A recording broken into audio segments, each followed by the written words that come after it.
తమ్ముడు, దానికి నీ మీదున్నది ప్రేమ కాదు, స్వార్థం.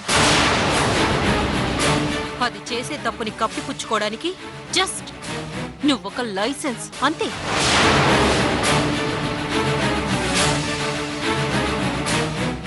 జీవితానికి అర్థం మనం జీవిస్తేనే తెలుస్తుంది.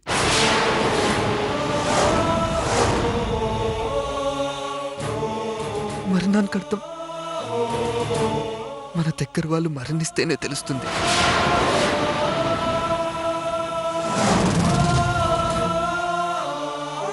కానీ ప్రేమకి అర్థం మనం ప్రేమిస్తేనే తెలుస్తుంది.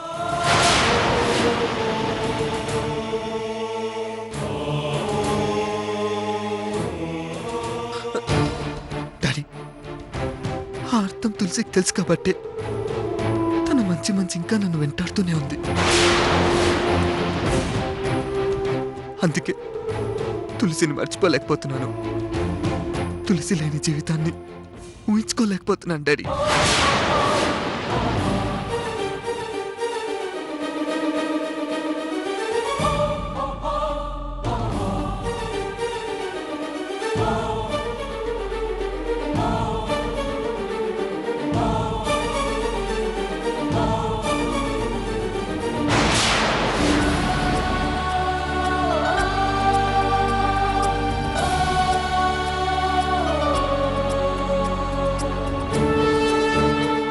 తమ్ముడు, నీకు అర్థం కావట్లేదు. పిచ్చిగా మాట్లాడకురా. కలిసి కళ్యాణంలో కూర్చున్నంత మాత్రాన వాళ్ళు కల్మషం లేని వాళ్ళైపోరు. పరాయి వాళ్ళెవరో దాన్ని పొగిడినంత మాత్రాన అది పతివ్రత అయిపోదు.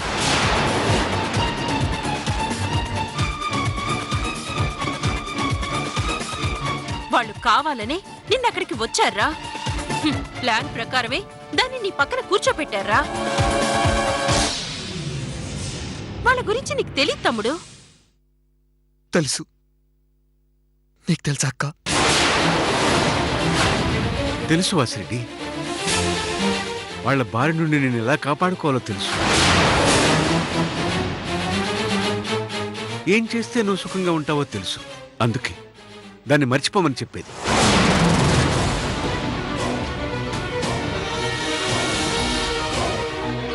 నాకు కావాల్సింది సుఖం కాదు డాడీ, సంతోషం. ఆ సంతోషం కేవలం నా తులసి వల్లే సాధ్యమవుతుంది.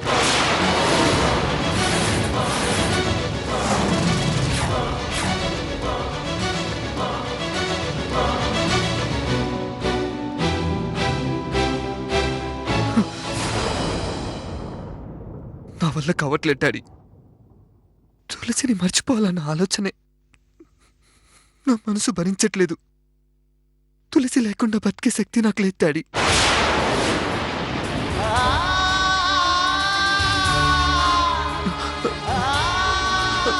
డాడీ, చిన్నప్పటి నుంచి ఏది అడిగినా కాదనకుండా ఇచ్చారు. ఇప్పుడు ఆనందం కావాలని అడుగుతున్నాను. ఎందుకు డాడీ కాదంటున్నారు? ప్లీజ్ డాడీ, నా తులసిని నాకు తీసుకురండి. ప్లీజ్ డాడీ, నా తులసిని నాకు తీసుకురండి. ప్లీజ్ డాడీ, తులసి కావాలి. ప్లీజ్ డాడీ, ప్లీజ్ డాడీ, తులసి కావాలి.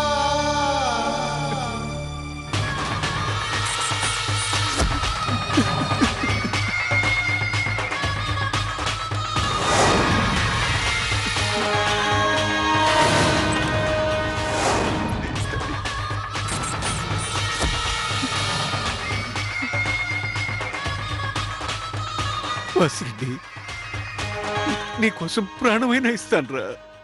కానీ నా మనసును చంపుకోలేను.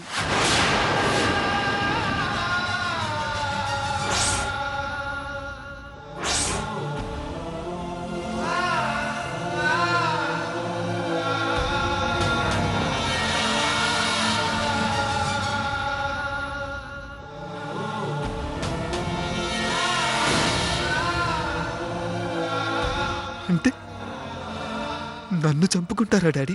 నన్ను చంపుకుంటారా డాడీ? నన్ను చంపుకుంటారా డాడీ?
నేనుండలేకున్నా.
బాబు రమేష్, బాబు రమేష్, బాబు రమేష్, బాబు ఏం జరిగిందిరా? తలుపు తీయరా, తలుపు తీ. రమేష్. మా మాట విను నాన్న. రమేష్, ఏం అఘాయిత్యం చేసుకోవద్దు నాన్న. తలుపు తీయరా.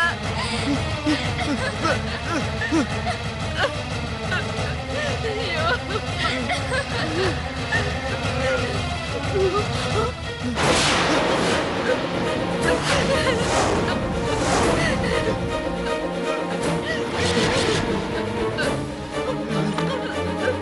ఒరే రమేష్, ఏమిట్రా పని? ఆపరా. నాన్న రమేష్, వద్దు నాన్న, నా మాట వినురా. ఒరేయ్ రమేష్. ఒరే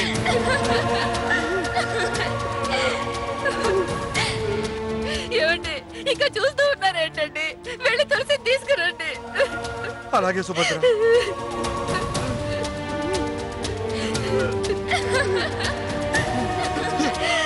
అయ్యో,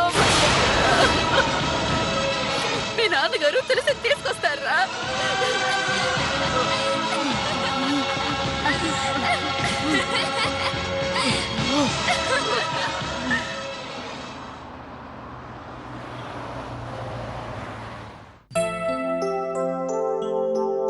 యాండి, నాకు చెప్పకుండా ఎక్కడికి వెళ్ళకండి. పూజ పెట్టుకున్నాను.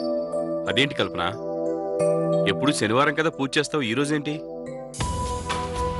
అడగకుండానే వరాలిచ్చే దేవుణ్ణి పూజించటానికి వారం వర్జం చూసుకుంటారా చెప్పండి? ఊహించలేదండి. ఆ భగవంతుడు నా బిడ్డకి ఇంత గొప్ప అవకాశం ఇస్తాడని కల్లో కూడా అనుకోలేదు. ఏంటి కల్పన, ఏం మాట్లాడుతున్నావు? ఏంటంటారేంటండి? అదేంటో మనం మాట వరుసకైనా అనుకోలేదు. క్షణంలో నిర్ణయించుకుని గోదాదేవి కళ్యాణం చూద్దామని వెళ్ళాం. కాని మన అమ్మాయిని అంతటి పవిత్రమైన కళ్యాణంలో తన భర్తతో కలిసి కూర్చునే అదృష్టాన్ని ప్రసాదించాడు ఆ దేవుడు. ఇంతకన్నా ఏం కావాలి? ఆ భగవంతుడే వాళ్ళని కలపాలని ఇదంతా చేశాడనిపిస్తోంది. అందుకే పూజ పెట్టుకున్నాను. సర్లే కానీ ఇక్కడే ఉంటానులే, ఎక్కడికి వెళ్ళాను.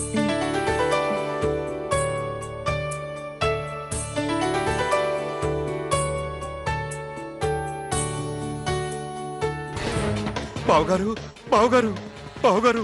ఓ మీరా, రండి కూర్చోండి. పర్వాలేదు. అమ్మా తులసి. ఏమైంది బావగారు? రమేష్ ఎలా ఉన్నాడు? ఎలా ఉంటాడు? చావుకి బ్రతుకి మధ్య ఊగిసలాడుతూ కన్న వాళ్ళ కడుపు కొత్త మిగిల్చాలని చూస్తున్నాడు.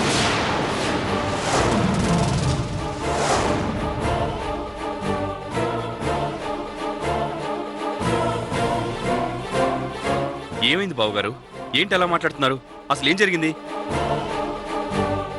ఇక ముందు ఏమీ జరగకూడదనే మీ ఇంటిని వెతుక్కుంటూ వచ్చాను బావగారు. అసలు ఏమైందో కాస్త అర్థమయ్యేటట్టు చెప్పండి. మీకు చెప్పాలని వచ్చిన విషయాన్ని మొదలు పెట్టడానికి కూడా నా మనసు అంగీకరించడం లేదు. నా దగ్గర మీకు మొహాటం ఎందుకు బావగారు? ధైర్యంగా చెప్పండి.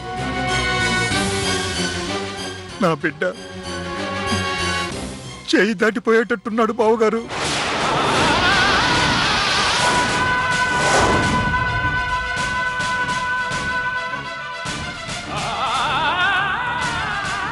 ఏమంటున్నారు చక్రధర్ గారు మీరు? చెట్టంత ఎదిగిన కొడుకు ఈ వయసులో ఆసరాగా ఉంటాడని నాలాంటి వాళ్ళు ఎన్నో కలలు కంటారు. కానీ మాకు ఆ అదృష్టం లేదు. కనీసం మా కళ్ళ ముందుండైనా మాకు కాస్త మనశ్శాంతి కలిగిస్తాడనుకుంటే కన్నీళ్లే మిగిలిస్తున్నాడు.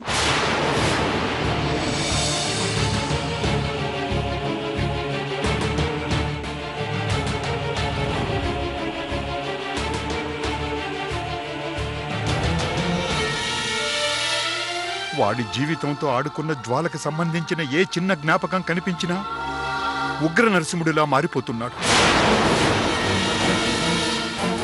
పిచ్చివాడి కన్నా దారుణంగా ప్రవర్తిస్తూ బీభత్సం సృష్టిస్తున్నాడు.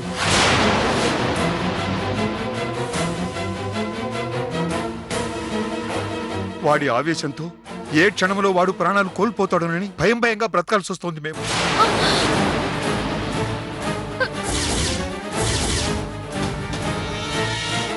దీనికెందుకు అంత కంగారు పడుతున్నారు?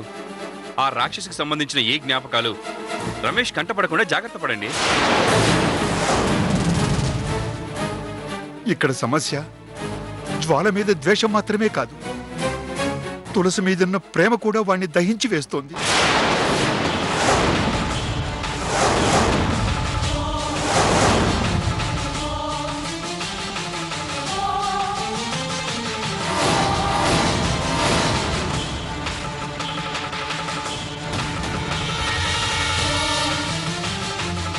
జ్వాల ఆలోచనలు వస్తే ఎంత ఆవేశపడుతున్నాడు, తులసిని తలుచుకుంటూ అంతే బాధపడుతున్నాడు.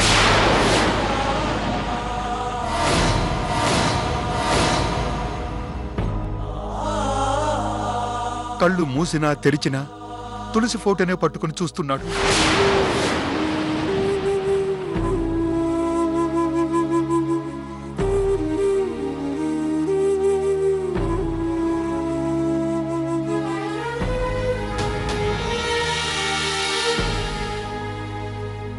జ్వాలమొహం కనిపిస్తే వాడి కళ్ళల్లో నిప్పులు కనిపిస్తున్నాయి. తులసి మొహం కనిపిస్తే వాడి పెదాల మీద చిరునవ్వు కనిపిస్తుంది.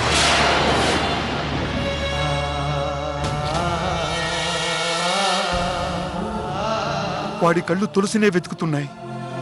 వాడి మనసు తులసి చుట్టే తిరుగుతుంది. జబ్బు ముదిరినట్టుందన్నయ్య గారు. మంచి డాక్టర్కి చూపించండి, కోలుకుంటాడు. చూపించామమ్మా, ట్రీట్మెంట్ కూడా ఇప్పిస్తున్నాం. కానీ మందులు వాడిని నయం చేయలేవని డాక్టర్ గారు తేల్చి చెప్పేశారు. అయితే జ్వాల చేసిన ఘోరాన్ని వాడు మరిచిపోవాలన్నా, వాడు తిరిగి మామూలు మనిషి కావాలన్నా, వాడి సంతోషానికి కారణమైన తులసి వాడిని కాపాడగలదని చెప్పారు.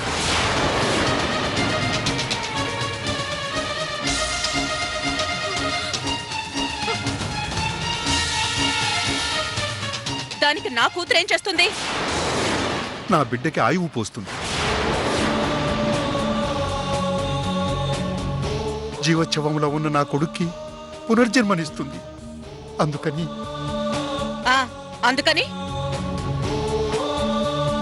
తులసిని ఓ 10 రోజులు మా ఇంటికి పంపిస్తే. నోర్మూయండి అన్నయ్య గారు, నోర్మూయండి అన్నయ్య గారు, నోర్మూయండి అన్నయ్య గారు.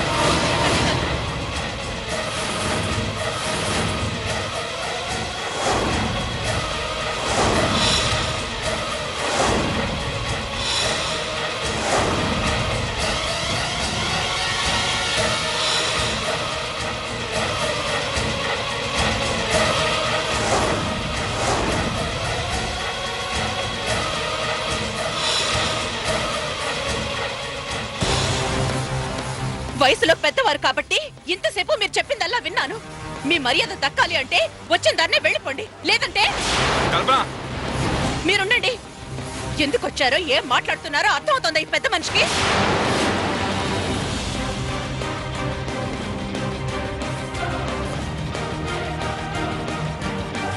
కల్పన, ఆవేశపడకు, నా మాట విను. అననివ్వండి బావగారు, చెల్లెమ్మ ఆవేశపడ్డంలో అర్థముంది.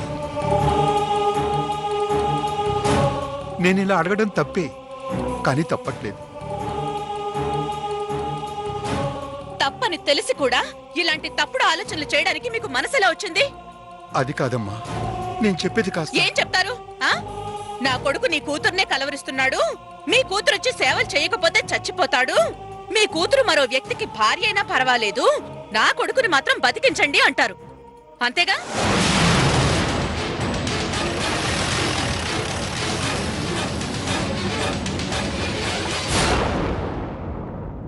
అసలేమనుకుంటున్నారు మీరు? నా బిడ్డ ఏమైనా దారిని పోయి అనామకురాలనుకుంటున్నారా?